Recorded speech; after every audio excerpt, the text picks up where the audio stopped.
Hello everyone.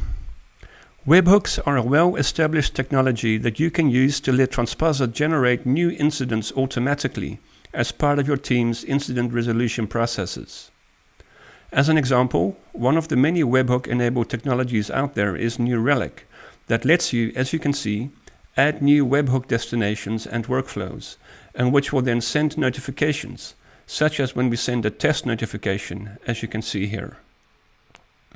Back in Transposit, we create a new webhook and we immediately copy the webhook URL. We go over to New Relic and we register that webhook there. Let's now create a new workflow in New Relic and use the Transposit webhook as a destination and then send a test notification. In Transposit, let's work with the payload that you've now generated via your test notification. A list of sample payloads are available for you to work with.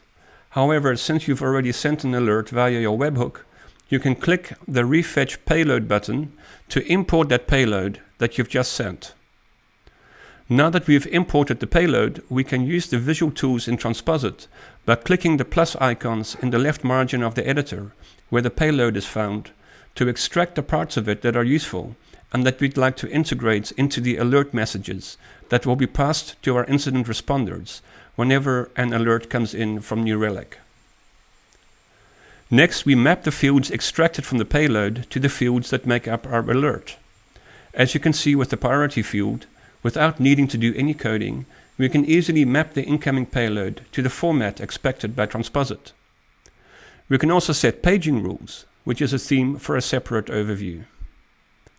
As soon as you've completed creating your webhook in Transposit, you can retrieve a curl command, which you can run in your terminal window to simulate alerts coming in from your webhook.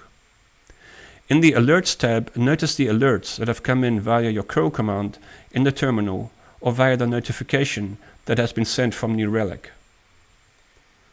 Next, let's create rules to determine the subset of alerts that should automatically trigger the creation of a new incident. We select our webhook and we set a condition. Let's specify that only when the priority defined in the New Relic notification is set to critical, an incident should be created automatically.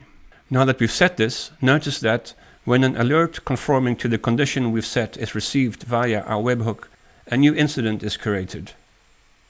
And in the end, when you have multiple alert rules, using the various webhooks and conditions that are relevant to your incident resolution processes, you can easily and graphically define the conditional flow, determining which incident is created when and under which circumstances.